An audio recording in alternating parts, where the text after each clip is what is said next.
avec un S à sport. L'émission 100% sport sur Logos FM. Toute l'actualité sportive de la région passée au crible avec Olivier et toute sa team. Bonjour à toutes, bonjour à tous et bienvenue dans Avec AS à Sport, l'émission qui vous parle de sport au pluriel, votre rendez-vous sportif hebdomadaire chaque mardi à 18h sur Logos FM. Aujourd'hui, on vous a concocté un petit programme spécial été. On va parler sport nautique, on va parler pétanque. Et pour m'accompagner pour ce programme, Fabrice Connor, directeur commercial de Clermont Sport. Salut Fabrice. Salut Olivier, bonsoir à tous. C'est mieux si je monte ton micro. Ouais, je peux recommencer si tu veux. De l'autre côté de la table, Virginie Vandermeer. Salut Virginie. Salut à tous. Et puis c'est le retour d'un invité en studio, on parlera pétanque justement avec lui, c'est Régis Amilcaro, entre autres speaker du mondial de pétanque à Clermont-Ferrand. Salut Régis. Bonsoir à tous. Et puis tout de suite, notre premier invité au téléphone pour parler activités nautiques, sport nautique, c'est Stéphane Anguilla, responsable des activités nautiques à la base de Vichy. Bonsoir Stéphane. Bonsoir. Alors Stéphane, tu vas commencer par te présenter. Je t'ai présenté en tant que responsable des activités nautiques de la base. Est-ce que tu peux nous en dire un petit peu plus sur ta profession ? Alors donc moi à la base je suis moniteur de voile et donc nous on propose des activités sur le plan d'eau de Vichy, sur l'Allier, et donc le club nautique de Vichy propose du ski nautique, du paddle et de la voile. Alors c'est très varié, est-ce que c'est toi qui gères l'ensemble ou tu es diplômé pour chacune de ces activités ou tu as des coachs dans chaque discipline ? Alors au niveau de la voile, donc moi je suis diplômé, donc j'ai un BPGEPS voile que je suis allé passer en Bretagne, parce que j'ai commencé à Vichy la voile, donc je suis allé passer en Bretagne et puis finalement je suis revenu aux sources. Et quand on est moniteur de voile, on peut encadrer par exemple le stand-up paddle. Et je suis en cours de formation sur le ski nautique. Donc voilà. Et puis on embauche chaque année un pilote, donc qui a aussi le diplôme, pour pouvoir tirer en ski nautique. Donc on a à chaque fois, pour les 3 activités, un encadrant diplômé. Alors depuis le déconfinement, est-ce que vous avez pu reprendre toutes les activités presque à la normale ou est-ce qu'il y a des consignes à respecter pour les gens qui se rendent sur la base de Vichy ? Alors on a des consignes à respecter, donc évidemment, donc on a les tenir de l'espace entre nous, et après on a mis un sens de circulation. On demande aussi aux gens de mettre un masque quand on est à terre, avant d'aller sur l'eau. On peut l'enlever une fois qu'on va sur l'eau, qu'on aille faire de la voile ou du ski nautique. Et puis par contre, on ne peut pas utiliser nos vestiaires intérieurs, donc on a quand même aménagé, on va dire, une espèce de vestiaire extérieur avec des bâches pour que les gens aient un peu de l'intimité, une fois s'ils sont mouillés, qu'ils ont besoin de se changer. Mais voilà, donc on fait la distanciation sociale et puis on a un sens de circulation. Voilà, on est un peu obligé vu la période que l'on passe en ce moment. Alors, si jamais les gens veulent venir s'initier à la voile, au paddle, au ski nautique, quels sont les horaires ? Est-ce que vous êtes ouvert tous les jours, à tout moment ? Alors l'été, on est ouvert du lundi au samedi. On fait de la location de voile de paddle, et après on peut aussi faire des prestations. Par exemple le ski nautique, en général c'est des tours de 10 minutes, donc ça on prend rendez-vous. On peut passer aussi comme ça s'il y a de la place. Bon, des fois c'est un peu plein le ski nautique, faut voir en fonction du temps. Et après on a des stages à la semaine par exemple de voile, donc pour les enfants de 13h30, 16h30, c'est des stages à la semaine, et les adultes 16h30, 19h30. Pareil, du lundi au vendredi. On fait aussi quelques cours particuliers et on fait du yoga paddle aussi, par exemple. Le yoga paddle, c'est quelque chose qui marche bien. Et aussi, par exemple, les jeudis soirs, l'apéro paddle. Donc, on va faire un tour de paddle et à la fin, on boit un petit coup tous ensemble. Moi, je vais m'inscrire. Voilà, ça, apéro, ça nous parle d'un coup. Ouais. Alors, justement, le paddle, c'est une discipline assez récente. Qu'est-ce que tu peux nous en dire pour les auditeurs qui ne connaîtraient pas cette discipline ? Eh ben, le stand-up paddle, donc on est debout sur une planche, un peu comme une planche de surf. On a une palier et le but c'est de se déplacer debout sur la planche. On rame, c'est vraiment accessible à tout le monde parce que, par exemple, ceux qui viennent s'inscrire à l'apéro paddle, par exemple, ça coûte 15 €. On fait un tour d'1 heure, 1 heure et demie. Je fais une initiation, ça permet à des gens qui n'auraient pas osé louer comme ça tout seul de venir faire ça encadré, et souvent ils se rendent très bien compte qu'en fait en pas longtemps on peut arriver à faire quelque chose, à tenir debout finalement. C'est quand même assez stable, on a des paddles, on va dire quand même pour des gens qui ne sont pas forcément habitués, donc c'est-à-dire qu'ils sont quand même assez stables. Et c'est vraiment agréable, un peu comme le canoë, mais le fait d'être debout, c'est vraiment une sensation sympathique. Alors Virginie, tu avais une question. Ben oui, moi je m'interrogeais, Stéphane, le yoga paddle, c'est-à-dire comment ça se passe en fait sur l'eau et debout, il y a des postures, comment? Et ben alors, alors pour ça, moi je fais l'initiation aussi au début en paddle, et on a un professeur de yoga, hein, donc c'est pas moi qui le fais, hein, et on a un professeur de yoga qui nous accompagne, et puis après qui prend la séance en main. Et c'est surtout de la décontraction, et c'est sur la respiration. Parce que, bon, déjà, de tenir debout sur un paddle au début, on va dire le premier quart d'heure, ben voilà, on s'y fait, mais on va pas faire des postures trop compliquées. Donc, c'est très axé sur la décontraction et la respiration. D'accord. Et alors, tu nous as parlé tout à l'heure de tours de ski nautique de 10 minutes. Donc, je suppose que c'est déjà pour des personnes un peu initiées, parce qu'un débutant en 10 minutes, qu'est-ce qu'il peut apprendre? Eh ben non, justement, on prend aussi des débutants. Alors, le truc, c'est que 10 minutes en ski nautique, c'est très intense. Faut imaginer qu'on est tiré par des moteurs très puissants. La sortie de l'eau, c'est pas si simple que ça au départ. Mais nous, sur notre bateau, pour ceux qui ne connaissent pas le ski nautique, on a une barre sur le côté qui nous permet en fait de sortir plus facilement. Et on est vraiment en mode, j'ai envie de dire, zéro échec. Avec cette barre sur le côté, donc pas à la corde derrière, là c'est un peu plus difficile. C'est très très rare que quelqu'un n'arrive pas à faire le ski nautique. Donc du coup, on arrive très vite à avoir les sensations. Et le ski nautique chez nous, c'est à partir de 3 ans, avec le baby ski. Donc le baby ski, c'est sur un bateau un peu plus petit. Et l'enfant se tient à une barre aussi sur le côté, et ses skis à l'avant sont attachés. Ce qui fait qu'en fait, si l'enfant tient debout, ça va flotter, ça va sortir tout seul. Donc à partir de 3 ans, on peut faire du ski nautique, même en tant que débutant. D'accord. Et alors, pour être complet sur toutes les activités, donc tu nous as parlé également d'une activité voile. Là aussi, c'est ouvert, je suppose, à tout le monde. Quelqu'un qui est déjà initié peut venir avec son propre bateau, ou comment ça fonctionne? Alors, disons que le plan d'eau est ouvert à tout le monde, donc après, oui, quelqu'un peut venir avec son propre bateau, mais après, quelqu'un qui sait faire déjà de la voile, eh ben, il peut prendre une location de catamaran, un laser ou une caravelle, et donc, et après, quelqu'un qui n'est pas initié peut soit prendre un cours particulier ou un stage à la semaine. Fabrice, tu avais une question. Oui, Stéphane, je voulais te demander, c'est quoi le public en général? Est-ce que, je sais pas moi, est-ce que c'est des gens qui ont 30, 40, 50 ou voire plus? Est-ce que c'est plus rare, plus âgé? Est-ce qu'il y a beaucoup de jeunes qui viennent? Alors pour les stages, souvent c'est entre, on va dire des enfants et des ados. J'ai quelques adultes qui viennent de temps en temps prendre des stages de voile, mais surtout c'est les stages, il y a beaucoup d'enfants.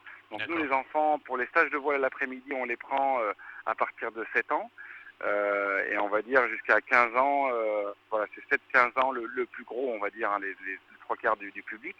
Sinon, j'ai 2 semaines fin juillet et une semaine début août, où là, j'appelle ça Jardin du Lac, et je prends les 4-6 ans. Et là, on les accompagne, hein, c'est pas eux qui barrent les bateaux, on découvre un peu le plan d'eau, les animaux qu'il y a un petit peu autour, les oiseaux, et puis on fait une chasse au trésor, quoi. Donc le Jardin du Lac, les tout petits. Ok. Très bien, notre invité c'est Stéphane Anguilla, le responsable des activités nautiques sur la base de Vichy. On va faire une petite pause, c'est la fin du premier quart-temps et on se retrouve tout de suite après sur Logos FM. Avec un S à sport. L'émission 100% sport sur Logos FM. Toute l'actualité sportive de la région passée au crible. Avec Olivier et toute sa team. Deuxième quart-temps d'Avec ASA Sport, l'émission qui vous parle de sport au pluriel chaque mardi sur Logos FM. Pour m'accompagner ce soir, Virginie Van der Merch, Fabrice Connor, le retour d'un invité en studio, c'est Régis Amilcaro avec qui nous parlerons tout à l'heure pétanque. Et puis nous étions avant la pause au téléphone avec Stéphane Anguilla, le responsable des activités sur la base nautique de Vichy. Alors Stéphane, tu nous as présenté les différentes activités de la base tout à l'heure. Une base nautique très vivante qui bouge beaucoup. On retrouve aussi de nombreuses compétitions. Oui, alors on a eu l'an dernier par exemple le championnat du monde de ski nautique de vitesse. Donc championnat du monde, ça commence à être des grosses organisations. Donc ski nautique de vitesse, ils font la course en ski nautique, donc c'est très impressionnant parce qu'ils montent à 170 km/h. Donc voilà, on a aussi fait un championnat de France il y a 2 ans de motonautisme, donc là c'est des courses de bateaux à moteur. Et puis donc ça arrive, suivant un peu les événements, on était en préparation d'un championnat d'Europe de sport de voile avec des personnes à mobilité réduite. Donc ça, il y a quand même pas mal de dynamisme avec des championnats, on va dire, nationaux et internationaux. Vous organisez aussi des compétitions en interne ou au niveau régional? Alors oui, bien sûr. Donc après, pour le ski nautique, il y a une ligue, Ligue Auvergne-Rhône-Alpes. Et donc là, ils font des compétitions, on va dire 2-3 dans l'année. Et pour la voile, on a 4 clubs en Auvergne. Donc chaque club organise une régate. Donc nous, on en organise 2. Ça se passe en général les dimanches. Et puis des fois, il y a quelques déplacements pour les plus ardus en compétition. L'an dernier, on a eu un jeune qui a fait le championnat de France en optimiste. Donc voilà, un petit peu de dynamisme au niveau compétition aussi. L'optimisme, c'est les petits bateaux qu'on retrouve sur les Jeux Olympiques, c'est bien ça, hein? Alors, non, pas Jeux Olympiques, ça c'est les lasers, mais pour les plus petits encore. Donc il n'y a pas de Jeux Olympiques pour les juniors comme ça. Mais disons qu'on a beaucoup d'enfants et après, bon, ceux qui partent pour les Jeux Olympiques, ils vont, on va dire, plus en mer après au bout d'un moment. D'accord, là on a vu toute ma compétence en matière de voile. Fabrice, tu avais une question? Ouais, Stéphane, je voudrais avoir ton avis sur qu'est-ce qui manque à tous ces sports nautiques et notamment au ski nautique au niveau de la médiatisation. Ça pourrait être un peu mieux peut-être. Voilà, on pense tous à Patrice Martin, bien sûr, qui a été vraiment l'icône de ce sport, mais qu'est-ce qu'il faudrait faire pour que ce sport soit plus médiatisé? Disons que c'est comme beaucoup de sports, par exemple que la planche à voile ou d'autres qui ont été beaucoup à la mode dans les années 80. Pour de la lisibilité, disons que c'est des sports qui sont quand même, on va dire, assez chers. Mais disons que si on s'investit un petit peu, on arrive à trouver, par exemple, nous c'est vrai que les 10 minutes, les tours de 10 minutes, c'est assez cher, mais prendre un carnet de 10 ou quelqu'un qui se motive un peu dedans, ou alors faire un stage. Voilà. Après, la lisibilité, faut avoir un plan d'eau déjà. Donc nous à Vichy, on a la chance d'être en plein centre-ville. Donc on est quand même assez visible au niveau public, quoi. Il y a pas mal de monde qui nous regarde. Quand il y a les feux d'artifice, on fait un show nautique. Donc ça c'est bien. Et puis après, j'ai envie d'en profiter là, avec cette question. Ce week-end, le 4 et 5 juillet, là, on fait la fête du nautisme. Et par exemple, pour 7 euros, on peut faire du ski nautique. Pour 2 euros de la voile, on a tout un week-end, là, samedi et dimanche après-midi, où les gens peuvent s'initier vraiment pour un prix vraiment à abattre. Et ben voilà une bonne nouvelle et une bonne information. Donc, en gros, c'est nos portes ouvertes, quoi. Donc la fête du nautisme, il y a beaucoup de clubs qui le font en France. Voilà, nous c'est ce week-end. Donc on va rappeler, donc ce week-end, samedi et dimanche, pour 7 euros, initiation à différentes activités nautiques. Voilà, pour le ski nautique, et encore moins cher pour la voile, 2 euros le tour, on fait des baptêmes, paddle, voile, ski nautique. Très bien. Et bien pour conclure, je vais te laisser redonner les heures d'ouverture de la base nautique pour toutes les personnes qui souhaiteraient venir s'initier. Il paraît que les vacances des Français vont être régionales cette année, donc c'est l'occasion d'aller découvrir la base nautique de Vichy. Donc redonne-nous les horaires, s'il te plaît. Donc venez nous voir de 13h à 20h au club nautique de Vichy, du lundi au samedi. Et puis on vous accueillera avec joie. Très bien. Merci beaucoup Stéphane. Je te souhaite une belle saison. À bientôt. Merci, au revoir. Encore merci Stéphane pour cette deuxième partie. Ça fait beaucoup de deuxième partie tout ça. Hein. On va retrouver notre portrait de sportif. Alors là Fabrice, tu es le roi de la transition parce que ce soir tu as choisi de nous parler du roi du ski nautique, Patrice Martin. Bah oui, là, en parlant de la base nautique de Vichy, là, je ne pouvais que parler de Patrice Martin. Donc Patrice Martin qui est né en 64, qui a été champion d'Europe à l'âge de 13 ans, si je me souviens bien, mais en tout cas, il a été champion du monde à 14 ans. Et moi, ça m'a marqué parce que c'était en 78. Et franchement, c'était une star. On a tendance à l'oublier. Le ski nautique n'était pas forcément un sport populaire en France, mais il est devenu grâce à Patrice. Et il a un palmarès, mais de dingue, quoi. Il a été champion d'Europe 34 fois, 12 fois champion du monde. C'est quelqu'un qui est... Et on ne se rend pas compte parce qu'on cherche à droite, à gauche, des fois dans les sports populaires. On cherche des stars, on cherche des gens d'exception. Bon, il y en a partout. Mais lui, vraiment, Patrice Martin, c'est quelqu'un qui a drainé tout un tas de gens, mais pendant des années, quoi. Ça a été l'idole d'une génération. C'est quelqu'un, moi, que j'aurais aimé rencontrer. Je n'ai pas eu ce privilège-là. Olivier, tu nous en diras un petit peu plus tout à l'heure, mais parce que mon petit doigt, qui est très informé, me dit qu'Olivier oui, mais pourra nous en dire. Ton petit doigt, il traîne n'importe où aussi, donc faut se méfier de ce qu'il te dit. C'est vrai, exactement. Donc ouais, voilà. Bon, en tout cas, Patrice Martin, pour moi, c'est quelqu'un qui est en France, en tout cas, aussi important que Guy Drut, qui avait été champion olympique, que tous ces gens-là, quoi. C'est Patrice Martin, c'est vraiment une icône. C'est quelqu'un qui a marqué la fin des années 70. Qui a porté le ski nautique au firmament, franchement. Et puis le sport français à cette époque-là n'était pas extraordinaire au niveau des résultats. Donc voilà, je pense que on ne pouvait pas rater cette occasion-là, en tout cas, de parler de Patrice Martin. C'est vraiment quelqu'un. En plus, il avait une bonne bouille. Il l'a toujours. Hein. Il l'a toujours. Ouais, j'ai vu quelques photos. Ouais, c'est quelqu'un qui n'a pas changé. Qui n'a pas changé. Non. Et puis une belle reconversion, parce qu'aujourd'hui, il est président de la Fédération française de ski nautique. Donc il s'est reconverti en tant que dirigeant, donc il aura vraiment consacré sa vie à son sport, ce qui est pas courant. Il n'y a pas beaucoup de sportifs comme ça qui auront marqué leur discipline par leurs résultats sportifs et puis ensuite qui se seront investis dans les instances nationales et même internationales, parce que je crois qu'il a des postes au niveau de la Fédération européenne, si je me souviens bien. Et comme tu le disais tout à l'heure, alors moi, Patrice Martin, ça a été un des premiers sportifs que j'ai admiré, parce qu'en 78, j'avais 6 ans, et à l'époque, on voyait du ski nautique à Stade 2. Il n'y avait pas 40 000 émissions de sport. Donc, exactement. Et à l'époque, Stade 2 parlait vraiment de tous les sports, donc c'était bien. Puis en même temps, c'est vrai qu'ils n'étaient pas débordés par les résultats du foot, donc ils avaient le temps de s'occuper des autres. Non, c'est sûr. Et donc, oui, c'est un des premiers sportifs que j'ai admiré, justement par sa jeunesse et par son talent. Et comme tu l'as dit, j'ai eu le plaisir de le rencontrer au mois de septembre sur ce championnat du monde de ski nautique dont nous a parlé Stéphane tout à l'heure à Vichy, et de réaliser une interview pour Logos FM. Et j'avoue que c'était un vrai plaisir sur le coup. On fait le boulot, puis ensuite on réalise, on se dit waouh, je viens de parler à une de mes idoles d'enfance, et c'est un mec adorable, très sympa, et qui est vraiment à fond dans son sport. Ça te parle, toi, Virginie, Patrice Martin, ça fait 2 fois que je veux l'appeler Fabrice. C'est parce que j'ai beaucoup d'admiration pour les deux. Bien sûr que ça me parle. Moi, je me souviens, oui. C'était un beau gosse, hein, je crois. C'est ça. Hein, il est toujours. Régis, toi aussi. Oui, ça me parle aussi. Ouais.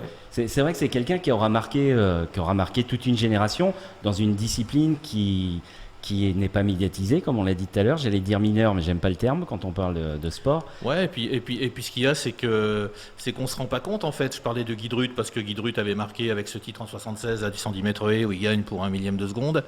C'était un Cubain, je crois, l'autre qui finit 2e. Mais ouais, Patrice Martin, il a un palmarès mais exceptionnel, quoi. 12 fois champion du monde. Dans quel sport on trouve quelqu'un qui a été 12 fois champion du monde ? Le grand Carl Lewis, par exemple, n'a jamais été 12 fois champion du monde. Il y a des gens comme ça qui ont fait des sports individuels, qui ont été très très forts. Mais c'était inimaginable. Et puis même en Europe, 34 fois champion d'Europe, c'est un truc de marteau, quoi. Enfin, c'est fou de voir ça. Toi qui as la mémoire du sport, il y a d'autres sportifs qui auraient un palmarès similaire ? En cherchant comme ça... moi j'en ai un qui me vient naturellement, c'est Jacques Secrétin, sur la même époque. Ouais, Jacques Secrétin peut en faire partie, effectivement, parce que c'est quelqu'un aussi qui a marqué une voire 2 générations, Jacques Secrétin, et puis qui était aussi très très fort au tennis de table, bien évidemment. Après, on peut... si on remonte un peu plus loin... alors là, c'est vraiment très très loin, mais je pense que les mousquetaires au tennis avaient un palmarès énorme, mais on en a beaucoup parlé. Et en France... Non, je vois pas à ce niveau-là en tout cas parce que Quand tu parles des mousquetaires, tu parles des vrais, hein, pas de ceux qu'on nous a vendus quelques générations après. Là. non, les vrais mousquetaires. Les mousquetaires en toc, là, ouais. Avec Lacoste et compagnie là. Non, les autres c'est pas des mousquetaires. Bah, ils ont rien gagné, donc non. C'est des mousquetons à tout casser, mais c'est pas ça, plus. C'est ça. Après, il y en a peut-être un, mais c'est peut-être Alain Prost. Mais Alain Prost, il avait fait des grands prix sur une voiture un petit peu en dessous. Il aurait peut-être pas été champion du monde, mais il avait cette science. Bon, moi, c'était pas mon pilote préféré, mais il avait quand même cette science du millimètre près. Enfin, voilà, c'était quelqu'un qui était vraiment doué pour le sport. Mais non, je pense pas qu'au niveau palmarès, il y a personne qui arrive à la cheville de Patrice Martin, ça c'est sûr. Il n'y en a pas beaucoup, effectivement. Très bien, merci beaucoup. C'est la fin de ce deuxième quart-temps. On se retrouve tout de suite après la pause sur Logos FM. Avec un S à sport. L'émission 100% sport sur Logos FM. Toute l'actualité sportive de la région passée au crible. Avec Olivier et toute sa team. Troisième quart-temps d'Avec ASA Sport, votre rendez-vous sportif hebdomadaire, l'émission qui vous parle de sport au pluriel sur Logos FM. Ce soir, pour m'accompagner, Virginie Van der Merch. Excuse-moi, bonsoir Virginie. Ah, c'est la première fois que tu écorches mon nom. Bah oui, il faut bien que tout arrive quand même, au moins une fois en je ne sais combien d'émissions. Fabrice Connor, salut Fabrice. Salut Olivier et vive l'Afrique du Sud.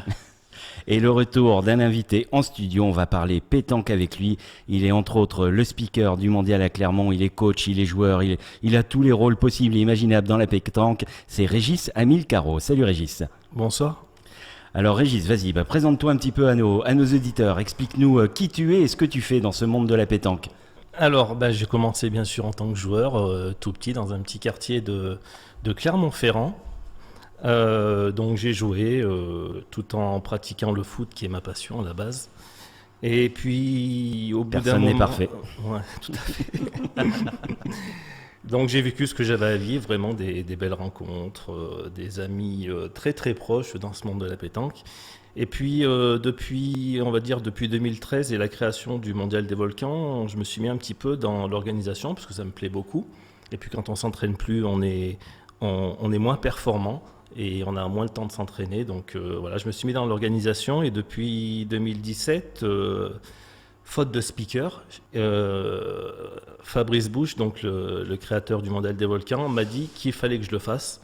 Donc j'ai hésité, puis j'ai accepté pour cette année-là, l'année de 2017, et puis ça m'a plu, donc j'ai continué.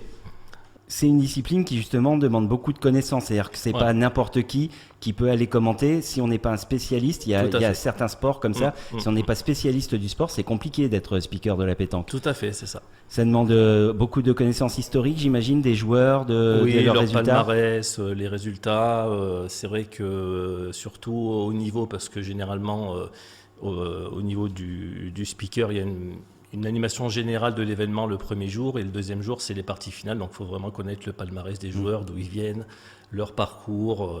Ça représente combien de personnes sur l'organisation du mondial ? Alors, sur l'organisation du mondial, on a donc le club, le Clermont Pétanque Auvergne, qui est un club avec une vingtaine d'adhérents. Et ensuite se greffent des clubs du bassin clermontois pour gérer les buvettes et tout le reste, la technique, la mise en place des terrains, la signalétique. Il y a des buvettes ? Oui, et des buvettes. La buvette et la pétanque, mais ça va ensemble forcément. Tout à fait. Quitte à aller dans les clichés, autant y aller à fond. Exactement. Tout à fait, mais c'est ce qui fait que la pétanque est pas très bien vue par rapport à tout ça. Oui, malheureusement. C'est quand même le sport, je pense, qui a le plus de pratiquants en France. Alors, on en a 290 000. Voilà.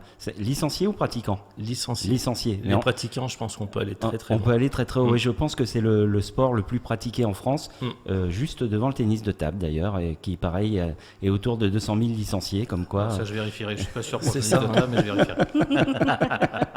Non, mais moi, je suis sûr. Ouais, je plaisante.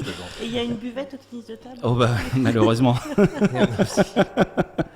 Ce soupir, c'est quand même c'est du vécu, hein.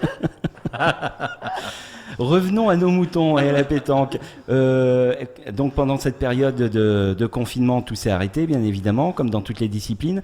Comment s'est faite la reprise ? Là aussi, j'imagine qu'il y a tout un protocole à respecter. Alors au départ, la Fédé a autorisé 10 personnes maximum par site. sans compétition officielle. Donc ça veut dire que les clubs se sont retrouvés à devoir organiser des rencontres internes. Donc 10 personnes maximum et en tête-à-tête. Donc pas de doublette, pas de triplette. D'accord. Donc le tête-à-tête, tout le monde n'apprécie pas forcément, mais ça a dû se faire. Il y a des clubs qui ont réouvert, il y a d'autres clubs qui n'ont pas réouvert. Donc voilà. Après, c'est vrai que ça a été compliqué parce que les gens aiment bien être entre eux. Les tête-à-tête, c'est vraiment un truc solitaire. Et donc il y en a quelques-uns qui ont arrêté quand même, pour l'instant, en espérant des jours meilleurs. Actuellement, on peut jouer en doublette et en triplette. Mais il y a toujours toutes les règles là, qu'on entend depuis le mois de mars, le mois d'avril, le mois de juin, la distanciation, la sécurité, tout ça. Donc il faut mettre tout ça en place. Là, il y a la Fédé qui a autorisé donc, à nouveau les concours officiels départementaux à partir de samedi dernier. Ah oui, c'est récent. Donc tous les clubs qui avaient prévu des concours départementaux les ont pas reconduits. Donc il n'y a pas eu de compétition. Le week-end prochain, c'est tout annulé aussi. Je parle du Puy-de-Dôme, bien sûr. Hein. Ça fait que la compétition ne reprend pas. Avec toutes les directives qui ont été données par la Fédé, je pense que ça fait peur au club. Il y a beaucoup de choses à mettre en place. Il y a beaucoup de bénévoles qui ne reviennent pas au sein des clubs, toujours pas d'ailleurs. Donc voilà, c'est compliqué, donc il faut faire en interne et moi je trouve que pour l'instant c'est pas si mal que ça parce que comme je disais tout à l'heure, la pétanque ça se joue toute l'année et ça laisse pas beaucoup de place au concours en interne pour essayer de créer quelque chose à l'intérieur des clubs. Donc pour te dire, sans le coronavirus, il y a des adhérents qui ne vont pas dans leur club. Ah oui, d'accord. Ils ont la licence, mais mais on les voit jamais. Voilà, c'est ça. D'accord. Fabrice, tu avais une question? Ouais, moi je trouve ça un peu aberrant. Là, je reviens sur les concours qui sont annulés et tout. Bon, je vais passer parce que ça m'agace vraiment. Ce qu'il y a, c'est que les gens les têtes pensantes de la pétanque française feraient bien d'aller voir en replay sur les chaînes d'information la fête de la musique. Je pense qu'il y avait plus de 10 personnes et puis il y avait largement des équipes en doublette et en triplette. Donc franchement, moi je pense que les dirigeants de la pétanque française feraient bien de regarder ce qui s'est passé pour la fête de la musique. Moi je voulais te poser une question. Donc là tu parles d'historique et puis moi c'est le sport qui m'intéresse bien évidemment. Est-ce que tu peux me sortir un joueur et pourquoi tu parles de ce joueur? Est-ce qu'il y a un joueur aujourd'hui qu'on peut sortir de la pétanque française? Un surdoué? Dans les surdoués... Un joueur, je veux. Un seul, ouais. C'est compliqué. Ouais. Je dirais Dylan Rocher, mais... Ah ouais, ça c'est vrai. Mais j'aimerais pouvoir en dire d'autres, surtout... Philippe Quintet, je t'accorde. Voilà, Philippe Quintet, Philippe Suchot, c'est des joueurs de la région. Hein. Christian Fasino... Mais Dylan Rocher... Et actuellement, Dylan Rocher, oui. C'est bien de le redire, c'est que les meilleurs joueurs du monde sont des Auvergnats, pour la plupart. C'est pas des Marseillais, contrairement à ce qu'on pourrait croire. Autant chez les masculins que chez les féminines. Et c'est une discipline aujourd'hui totalement internationale. C'est ce qu'on disait tout à l'heure en off, c'est que c'est pratiqué dans le monde entier. Et cite-nous quelques nations championnes du monde récemment. Madagascar, l'Italie, comme on a dit, la Belgique l'a aussi été. Donc voilà, mais c'est vrai que la France domine et j'espère qu'elle dominera encore. Mais c'est vrai que, notamment, tu parles de Madagascar. Madagascar a de très très bons joueurs. Ouais. Et Régis est trop modeste pour dire que sa compagne, elle a quoi comme titre ta compagne? Elle est championne de France. Ouais. Elle a été championne de France en 2017. D'accord. Donc là aussi des champions dans la famille. C'est ça. Très bien, c'est la fin de ce troisième quart-temps. On se retrouve tout de suite après la pause sur Logos FM. Avec un S à sport. L'émission 100% sport sur Logos FM. Toute l'actualité sportive de la région passée au crible. Avec Olivier et toute sa team.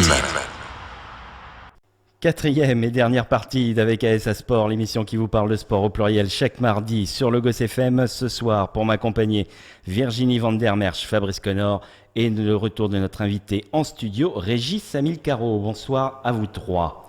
Alors, on était avec toi, Régis, tout à l'heure. Tu nous as parlé un petit peu des conditions de reprise de la pétanque.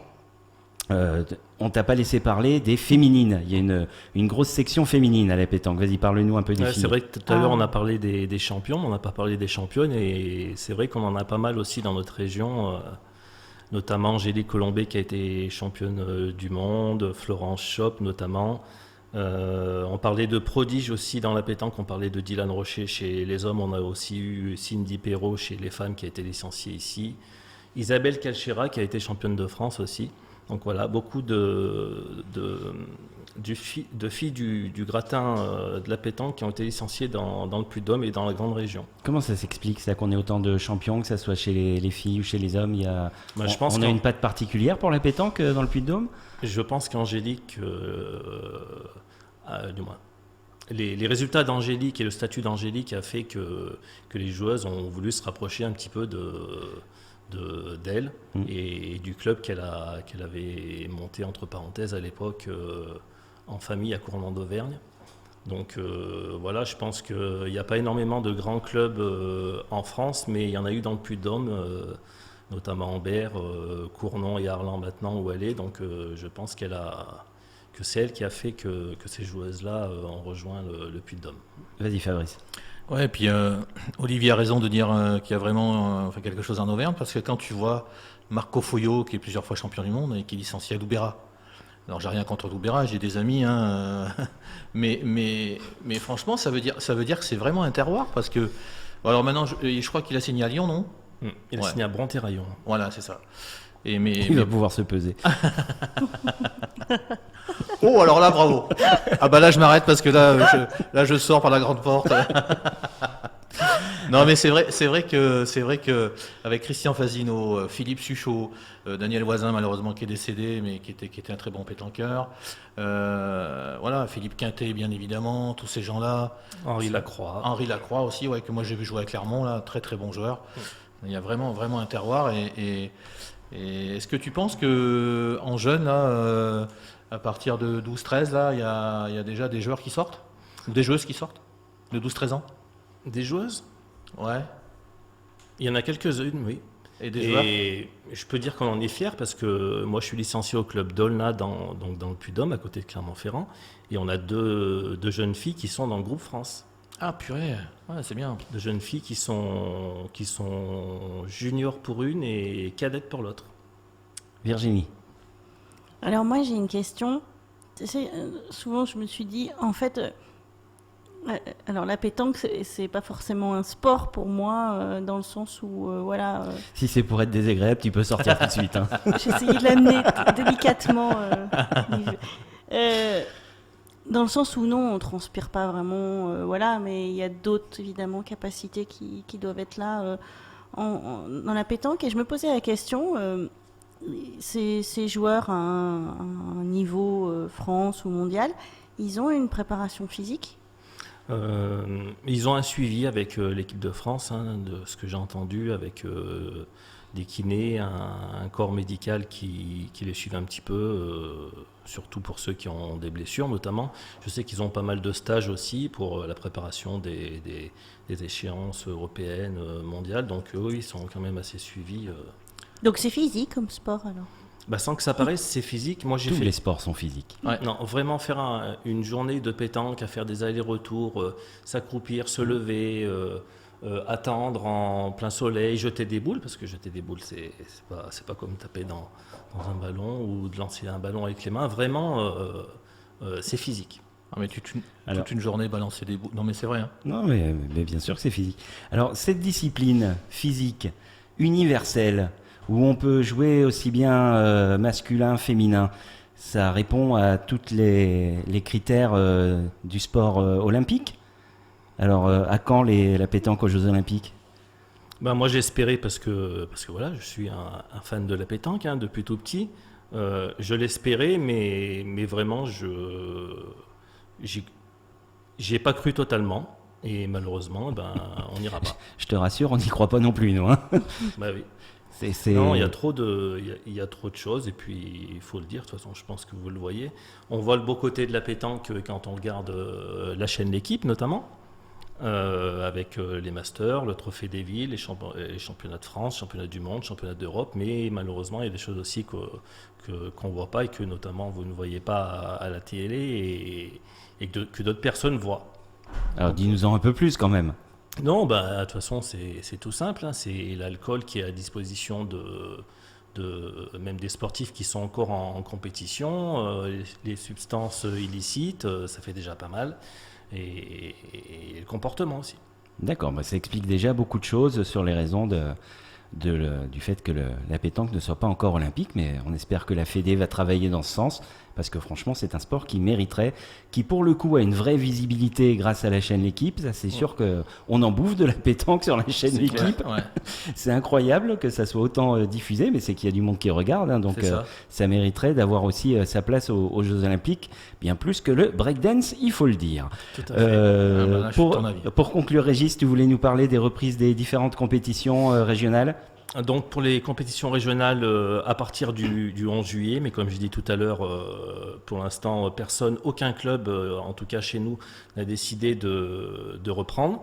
Au niveau des compétitions nationales et internationales, donc à partir du 1er août, mais là encore, tous les gros événements sont annulés, donc à part peut-être Palavas-les-Flots, la Marseillaise et le Mondial des Volcans, j'espère au mois de novembre, pratiquement tout est annulé. Donc ça signifie que pour l'instant, Mondial des Volcans, on n'a pas encore de certitude qu'il se tienne aux dates prévues ? Non. Pour l'instant, on fait le Mondial des Volcans en 2020 avec un nouveau format, comme vous le savez. Mais il va y avoir des discussions. Je sais que les organisateurs de nationaux et internationaux ont créé un petit comité. Ce week-end, ils vont discuter, je suppose, et proposer des choses à la Fédé, mais il y en a aussi qui demandent, notamment les organisateurs de concours qui ont été annulés et quelques pétanqueurs qui demandent, notamment sur les événements de fin d'année qui doivent avoir lieu, d'être solidaires et de ne pas faire. D'accord. Bon, on va suivre ça de près. C'est l'occasion de saluer Fabrice Bouche puisqu'on parle du mondial, et à titre personnel je vais saluer mon copain Jean-Luc, licencié à Olna, que tu connais, Régis. Tout à fait. L'occasion de saluer tout le monde. Allez, pour conclure cette émission, c'est l'heure du traditionnel coup de cœur et coup de gueule, et Virginie ce soir, attention, alléluia, à un coup de gueule, tout arrive. Non. Alors non, c'est pas tout à fait ça, Olive. En fait, j'ai pas su dire si c'était un coup de gueule ou un coup de cœur. Ah, ça m'étonnait aussi. Peut-être J'étais en train de pour faire la un dernière. infarctus. Voilà. Alors vas-y, dis-nous de quoi tu voulais parler. Ça tourne autour du tennis et de l'ami Djoko. Et de l'ami Djoko, Novak Djokovic, qui a été en effet testé positif au coronavirus durant l'Adria Tour, qu'il a organisé lui-même. Donc c'était un tournoi exhibition qui avait lieu en Serbie et aussi en Croatie. Il était aussi participant dans ce tournoi. Et puis, du coup, il y avait normalement une finale qui était prévue à Zadar dimanche dernier contre le Russe Andrei Rublev. Très bien. Bien. J'écoute attentivement. Voilà. Et en fait, ça a été annulé au dernier moment.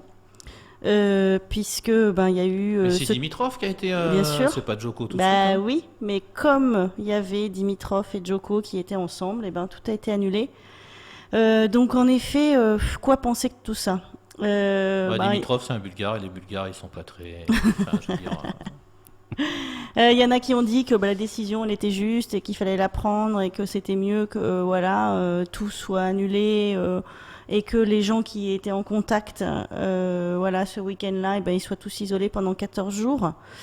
Alors moi là où j'aimerais revenir, c'est qu'en fait, en effet, c'est compliqué au niveau de ces règles de distanciation, mine de rien, au niveau de tous les sports d'ailleurs, c'est compliqué. C'est compliqué parce que en fait, faut savoir quand même, le corona il est encore là, quand même mine de rien, et il est invisible. Ouais.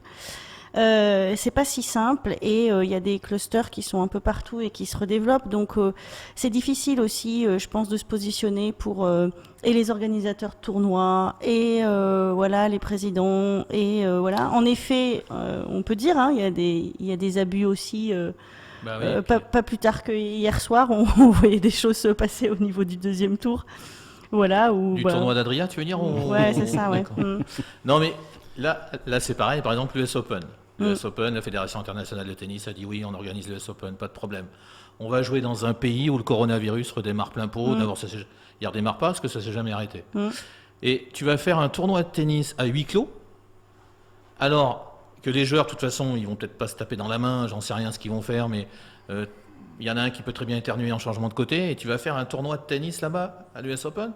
Et Roland Garros, c'est prévu aussi fin septembre, mais il faut tout arrêter.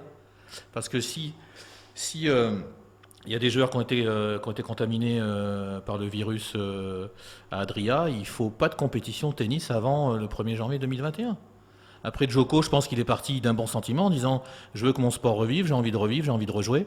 Et puis malheureusement, voilà, il a eu tort, mais moi je pense que... Ce qui est dommage, je sais pas c'est il faut que la vie reprenne, ça c'est normal, et on a tous envie de reprendre des vieux réflexes qui sont assez terriblement humains, et c'est presque rassurant de les reprendre. Là, ce qui est dommage, c'est que c'est un tournoi exhibition en quelque sorte. C'est quelque chose qui n'était pas prévu au calendrier. Il vient nous mettre un peu cette verrue là en plein milieu, et malheureusement, ça explose. Donc c'est vrai que c'est pas une bonne pub pour le tennis, et malheureusement ça va pas être une bonne pub pour le sport. Pour le sport en général, de manière générale, parce que forcément ça va pas inciter les gens à vouloir retourner dans les stades, dans les salles. Peut-être les sportifs vont vouloir rester prudents. Donc c'est vraiment dommage d'avoir calé ça. En sachant que c'est vrai qu'il n'a pas respecté les règles de distanciation. Il y a eu des photos qui ont été prises avec des ramasseurs de balles sur une soirée qu'il a fait et tout, et où les règles n'étaient pas respectées. Donc, en effet, aujourd'hui, c'est comment on se pose la question en termes de responsabilité individuelle et collective. Mais Virginie, aujourd'hui, tu as des entraînements de sport collectif. Dis-moi pas que la distanciation sociale, elle est respectée quand des clubs de Ligue 2 ou de Ligue 1 s'entraînent aujourd'hui. C'est pas possible. Alors, quelqu'un qui a fait un sport collectif, c'est pas possible de respecter la distanciation physique. A priori, c'est ce qu'ils disent quand même, qu'ils le respectent et qu'ils essayent de travailler. Bien sûr. On voit pas mal de photos quand même. Oui, on voit beaucoup de choses circuler où les entraînements ont l'air de se dérouler comme si de rien n'était. Quand ils fêtent leur but, là, moi j'ai vu le championnat d'Espagne, je crois, et anglais. Ils fêtent le but. Ouais, bien sûr. Il y a une vraie célébration, comme dans les bras, on se tape dans les mains. C'est ça. Alors c'est vrai qu'ils sont testés avant, donc on peut imaginer que le protocole est quand même assez strict. On en avait parlé avec Romain Briat lors de l'émission de reprise sur ce qui attendait les rugbyman, où ils devaient être testés 2 fois par semaine, avant le match, après le match. Donc bon, il y a des sécurités qui sont mises en place, et si ça peut aider à reprendre, tant mieux. Mais c'est vrai que là, en l'occurrence, ce tournoi-là a peut-être pas été fait dans les conditions idéales. Alors c'est ça aussi, c'est-à-dire qu'en fait les tests n'ont pas été faits avant. Donc en fait, on savait pas que il était positif, Dimitrov. Donc du coup, c'est peut-être là où je pense que c'est important de bien revenir là-dessus, en effet, sur aujourd'hui comment on peut apprendre à vivre avec tout ça, tout en autorisant, à mon avis, des sports à reprendre vraiment en compétition. Et ça passera beaucoup par les tests, en effet, je pense, régulièrement. Ouais, mais toi qui fais partie tu as été infirmière en réa pendant des années, quelqu'un qui est asymptomatique peut aussi contaminer les autres. Ouais, alors en effet, c'est une... Donc comment en rugby tu peux sortir, il y a 30 bonhommes, il y en a peut-être 3 ou 4 sur les 30 qui sont asymptomatiques. Oui. Ça s'arrêtera jamais ? Alors ça s'arrêtera jamais, non, parce que l'idée c'est quand même qu'à un moment donné il y ait une immunité collective, qu'à un moment donné ils trouvent aussi un vaccin. Enfin voilà, il y a des choses qui sont en train aussi de petit à petit faire que... De toute façon, Dimitrov, moi je l'aime pas parce qu'il a vécu avec Maria Sharapova et je suis encore jaloux. Ça c'est de la jalousie, ça. Ça c'est de la jalousie pure. Mais voilà, en tout cas c'est une vraie encore difficulté là aujourd'hui, et c'est vrai qu'on se pose plein de questions à savoir comment ça peut être repris quand même de façon sécuritaire, et à la fois on a tous envie évidemment de retourner voir des sportifs et alors jouer. Le bon côté des choses, parce qu'il faut toujours rester optimiste et positif, c'est que peut-être ça va servir de leçon aux autres, et que justement on mettra un peu plus de sécurité autour des événements sportifs pour qu'ils puissent se tenir, parce que c'est important qu'ils puissent se tenir, c'est vital pour tout le monde, c'est un spectacle et on a besoin de ça, on est resté bloqué 2 mois chez nous, on a besoin de reprendre une vie classique, que ce soit dans les salles de spectacle, dans les salles de sport, c'est très important. Et c'est pour ça que j'ai pas dit ni coup de gueule ni coup de cœur, voilà. C'était quand même un coup de gueule. Allez, mais pour faire plaisir. Ouais, c'est quand même. Enfin, c'était violent quand même. Hein. Non, mais c'est vrai que reconfiner, ce serait catastrophique. Après, bon, moi, j'essaye de me mettre à la place des gens qui organisent tout ça. C'est pas simple, mais il va bien falloir que ça recommence. Peut-être un médicament, un vaccin, ça c'est clair, mais ça sera pas pour tout de suite. Mais là, en septembre, on parlait de Romain Briat, qui est un ami proche. Romain, il a les dents qui touchent par terre tellement il a envie de s'entraîner, il a envie de bouffer du rugby. Lui, il n'a pas envie qu'on lui dise, finalement, ça repartira au 1er janvier 2021, parce que là, ils pourront pas, quoi. Il faut. Allez, on va rester optimiste et on va espérer que toutes les dates se tiennent dans les délais, à commencer par le Tour de France qui va lancer un peu cette saison sportive automnale qu'on attend tous avec impatience. Merci beaucoup à tous les trois. On se retrouve la semaine prochaine sur le Gosse FM, mardi 18h, 19h. En attendant, vous nous retrouvez sur notre page Facebook avec ASA Sport pour le podcast de l'émission. Et d'ici la semaine prochaine, je vous souhaite une bonne semaine sportive.